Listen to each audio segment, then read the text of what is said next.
इन पिछले 18 सालों में जो हमने इंफ्रास्ट्रक्चर क्रिएट किया है, the organisation what we have created, it is something which is absolutely not duplicable. और वो चीज जो हम आगे करने वाले हैं, वो चीज, उस चीज की कल्पना और कोई ऑर्गेनाइजेशन नहीं कर सकती, क्योंकि हमारा कंपटीशन किसी और कंपनी के साथ नहीं है, हमारा कंपटीशन है अपने खुद के साथ। हम लोग अपनी ऑर्गेनाइजेशन को इतना बड़ा बनाना चाहते हैं, आप लोगों को इतना बेहतर एक्सपीरियंस देना चाहते हैं कि आपको जिंदगी में कुछ भी करना हो, आपको सोचने की भी जरूरत ना पड़े, because you know Vestige is a organisation जिसके साथ आप लोगों को सिक्योरिटी है और आप लोगों का फ्यूचर रेडी है। मैं छोटी सी आपको एक चीज बताना चाहूंगा जिसके ऊपर मुझे ख्याल आ गया कि जब मैं बात कर रहा था बीइंग डुप्लीकेबल की, मुझे याद है कि जब हमें 7 साल हुए थे, इनफैक्ट 2004 में शुरू हुआ तो 2011 में 7 साल हुए थे, तो हमने उस टाइम पे एक किताब निकाली थी कॉल्ड हेयर टू इटर्निटी, यानी कि अब से लेके अंत काल तक। क्योंकि वो 7 साल जो हमारे बीते थे, 7 एक बहुत इंपॉर्टेंट नंबर होता है, राइट? कहा जाता है द लकी 7। हफ्ते में दिन कितने होते हैं? दुनिया में समुद्र कितने हैं? दुनिया में अजूबे कितने हैं? तो हमने यही कहा कि दुनिया में जो 7 अजूबे हैं, हम उनसे इंस्पायर्ड हैं। और जो हमारे इंडिया के अंदर 7th wonder of the world है, यानी कि ताजमहल, उससे हमने कहा कि वी आर इंस्पायर्ड। और हमने ताज से जो इंस्पिरेशन ली, वो मैं आप लोगों से आज शेयर करना चाहूंगा। नंबर 1 हमने इंस्पिरेशन ली कि किसी ने सोचने की हिम्मत तो की। ताज को बनने में कितने साल लगे? 22 साल लगे। यार, आज आप शुरू करो, कल का आपको पता नहीं, पर आज जो आप प्रोजेक्ट सोच रहे हो उसको बनने में 22 साल लगेंगे। उसकी कल्पना, इमेजिनेशन करना मुश्किल होता है, पर किसी ने सोचने की हिम्मत तो की।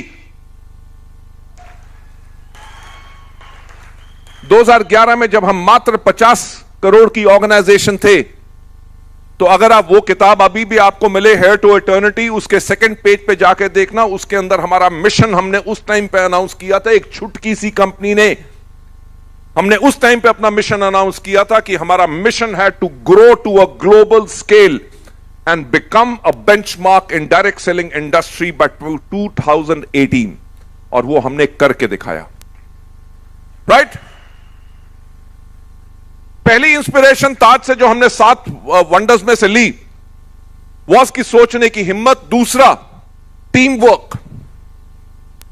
ताजमहल के ऊपर 20,000 लोगों ने 22 साल तक काम किया। अलग अलग देश, अलग अलग प्रदेश, अलग भाषा, अलग रिलीजन, अलग खाने की आदतें, सब कुछ अलग, पर सबका मकसद क्या था कि एक ताजमहल बनाना है।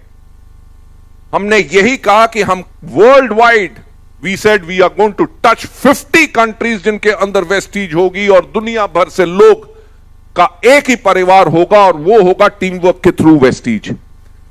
नंबर 1 हमारी जो इंस्पिरेशन, जिसने आज के दिन पे वेस्टीज को इतना बड़ा किया है कि सोचने की हिम्मत तो करो, हमने वो सोचने की हिम्मत की जो आज तक किसी ने डायरेक्ट सेलिंग में कभी नहीं की। दूसरा, team work. We have built a phenomenal team all across India and all across the world. आज के दिन पे जो वेस्टीज है वो मेरे करके नहीं है, आज के दिन पे जो वेस्टीज है वो आप लोगों के करके है। आज अगर लोग वेस्टीज को एक अच्छी कंपनी कहते हैं, वो इसीलिए कहते हैं क्योंकि आप लोग मानते हैं कि वेस्टीज एक अच्छी कंपनी है। कंपनी की मैनेजमेंट का काम ही यही होता है कि आप लोगों को बेहतर सर्विस दे और ऑनेस्टी और ईमानदारी के साथ अपने हर एक लोगों के साथ जुड़ के रहे और उनके लिए खड़ा रहे। वो टीम वर्क हमने किया। थर्ड इंस्पिरेशन जो हमने ली इज परसेवेरेंस एंड परसिस्टेंस। कि ताज को बनने में जो टाइम लगा, उसके अंदर बहुत मुश्किलें आई। नदी का किनारा था, कभी बाढ़ आती होगी, कभी डिजाइन फॉल्ट होता होगा, कभी पत्थर में प्रॉब्लम आती होगी। यानी कि काम जो करना चाहोगे उसमें प्रॉब्लम जरूर आएगी, बल्कि परसिस्टेंस के साथ अगर आप लगे रहोगे तो आप आगे बढ़ोगे ही बढ़ोगे। वो इंस्पिरेशन ली। वेस्टीज के ऊपर भी इन 18 सालों में बहुत प्रॉब्लम्स आई हैं, पर हमने कभी किसी प्रॉब्लम से हम डरे नहीं, हम हमेशा आगे ग्रो किए। Ladies and gentleman, last but not the least, जिसने हमें इतना प्रेरित किया कि आज के दिन पे भी मुझे अच्छी तरह नींद इसलिए नहीं आती क्योंकि बहुत बड़ा करने का हमेशा सोच रहती है। ताजमहल को बने हुए कितने साल हो गए? 400 साल? यस और no? Give me a good yes और अ गुड नो। यस और नो? ताजमहल को बने हुए 400 साल हो गए। इंजीनियरिंग इतनी तरक्की कर चुकी है, पर मुझे एक बात बताओ, दुनिया में ताजमहल कितने हैं? यानी कि वो चीज बनाओ जिसको डुप्लीकेट ना किया जा सके।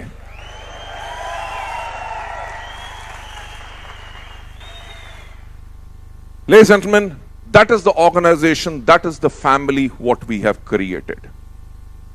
और आप सब लोगों से ये एक बात कहना चाहूंगा कि हम वेस्टीज को इस तरह का परिवार बना चुके हैं, कल को मैं रहूं ना रहूं, ये परिवार आपकी हमेशा ख्याल रखेगा और आपकी जिंदगी और आपके आने वाली जनरेशन्स की भी जिंदगियों को सुरक्षित बना के रखेगा।